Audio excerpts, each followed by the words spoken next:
Hey everyone, thank you for joining me with Why Shy Why this week. Last time what we did was we walked through the Agile Manifesto with the poster that's sort of just up there. We've got some extra copies of that poster. If you want some, let me know and I'll ship them out to you. We also have copies of something called the 12 Principles of Agile, and that's something that I want to talk to you about today. I won't go through all 12, but I will give you 4 of the themes that run through the principles that we talk about.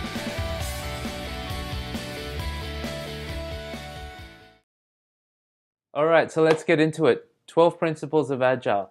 These are the sort of things that give the Agile Manifesto, which is only 4 statements, a bit more body, right? I won't go through all 12, but actually what I'll do is I'll show a graphic very soon, maybe to the side or something, um, that will show the 12 principles and you can have a look at it. And like I said, there's a poster involved, so if you want one, let me know, I'll ship it out. But I really want to talk about 4 themes that go through it.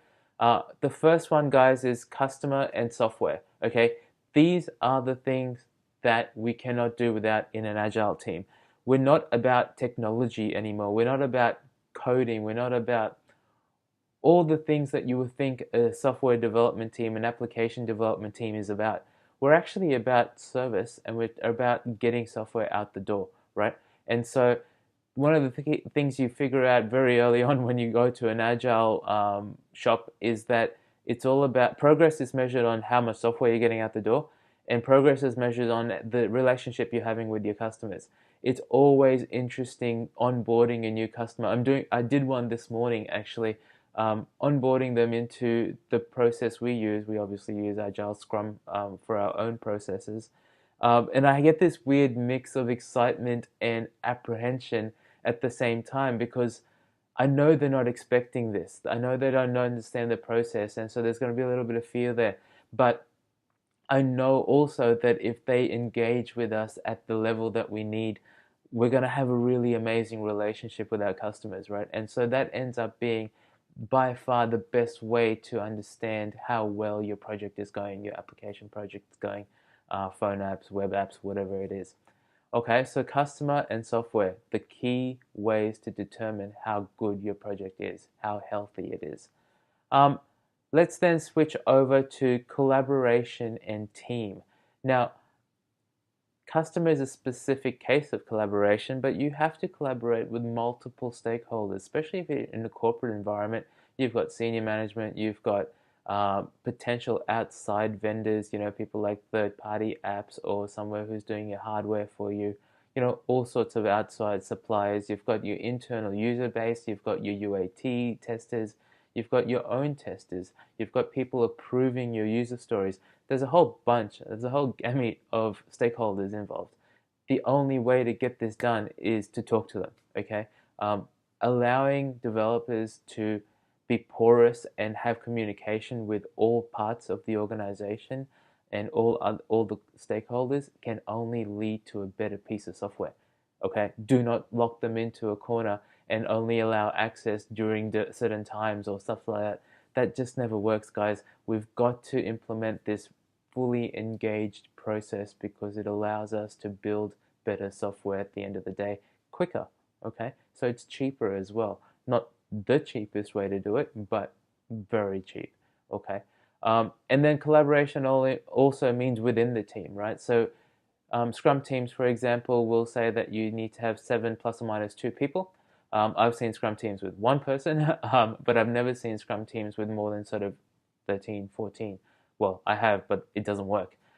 You fall back on that. I think it's an Amazon principle around the 2 pizza teams, where if you can't feed your team with 2 pizzas, then, and we're talking, large American pizzas, if you can't feed your team with 2 pizzas, then the team's too big, right? And so that's the principle around that. And collaboration within the team is very, very important. Remember, a Scrum team, an Agile team should be able to do everyone else's job at least a competent level.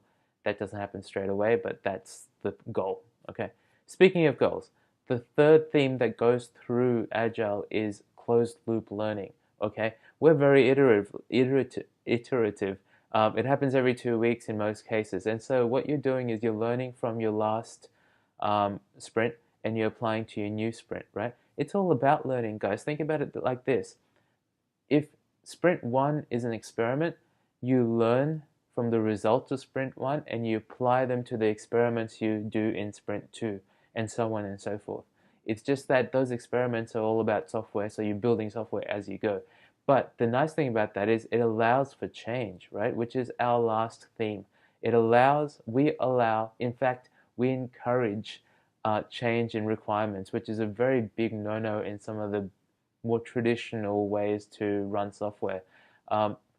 I used to have users that would come to me and sort of freak out because they'd be like, oh, look, I know I told you this was the requirement 2 weeks ago, but it's changed and I'm really sorry, but I need this to change. Hey, guys, we love change, right? We're all about change. We also, I mean, this feeds back into the closed loop learning, right? We want to change the way that we work. We want to change the way that we work with you guys, and we want to change the way that software is delivered because we want to allow for more change in the future. We want to be able to handle changing market conditions. So if the CEO says, hey, listen, we've got a new competitor in the market and we need to get this done, I don't want to say to them, hey, look, we're already in this project that's 6 months in and we've got another 6 months to go. Can you please wait 6 months and then we'll finally come to your competitor issue? No, no, no, no, no. We stopped now. We already have working software out there for that first 6 months that we've been working.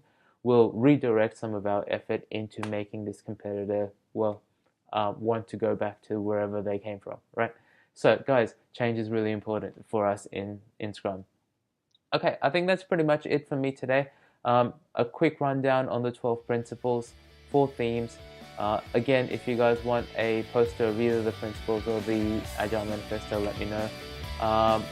Apart from that, guys, have a great week. I